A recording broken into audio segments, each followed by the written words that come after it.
How do thoughts turn to things? This is the thing that we want you to ask yourselves on a really regular basis. How do thoughts turn to things? They turn to things because law of attraction causes momentum to get strong enough that they actually become a reality. So you have a choice about what thoughts you're allowing to turn to things, because you have a choice about what thoughts you think. But then you say, no, I don't have a choice about what thoughts I think about this. And then we say, well, then think about something else. And as you take your airtime away from that and put it on something else, the balance will shift until, before you know it, and we're not kidding, whatever the subject of your desire is, it can vibrate in the place. You can be in the receptive mode about anything that you want. Emotion follows the thought. So you think a thought and then you have an emotional response to that thought. So let's say that you, for whatever reason, stopped working.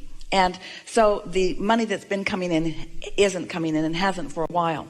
And so you've depleted your savings and you've maxed out all your credit cards. And so now you're at the end of any leeway or latitude or any sense of freedom. And now things have become quite critical, because now bills are coming and people are calling and the pressure is really on and you're feeling it in a strong way. And your feeling of freedom is all but gone, and your feeling of tension and worry is what you're feeling most of the time. So this is a momentum that's been going on for a while in this example. And so now we say, well, just think a happy thought, and you think, give me a break.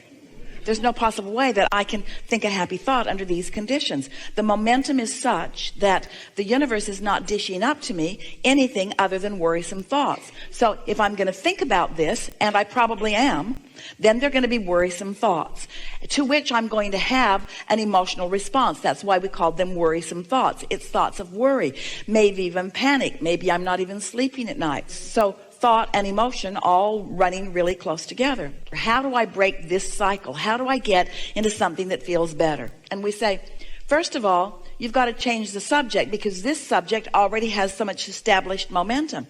And even though you went to bed and your momentum stopped, when you woke up, the bills are still there and the conditions are all around you. And so it would be freakishly odd for someone to say to you, just don't think about it. And in some ways you might say, that's how I got myself into this mess to begin with. I wasn't tending to what I needed to tend to, and so now I've got to face the music. How do I get myself out of this?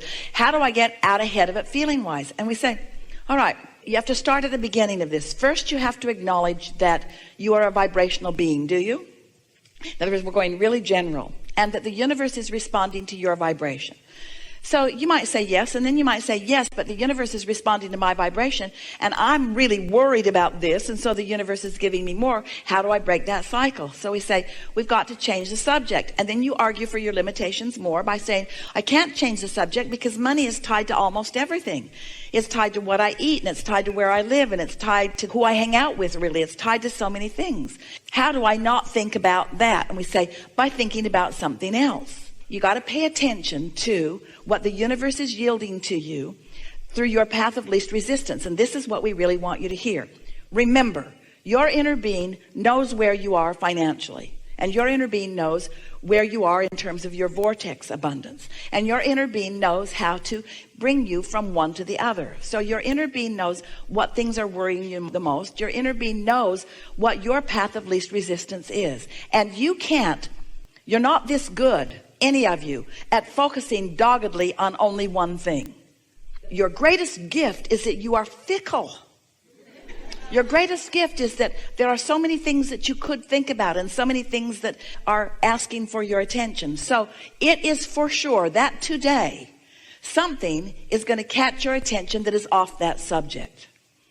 And your inner being is aware not only of what those subjects are, but of the timing of those subjects. So it's like your inner being is saying, it is not literally like this, but it is accurate for us to tell you this story in this way. It would be like your inner being and other inner beings, cooperative components, having a conversation about you. And the conversation would go something like this. He's looking for abundance, and there's so much lined up for him, but he can't find it because he's all twirled up in that and that and that. So let's watch for an opportunity when he least suspects it.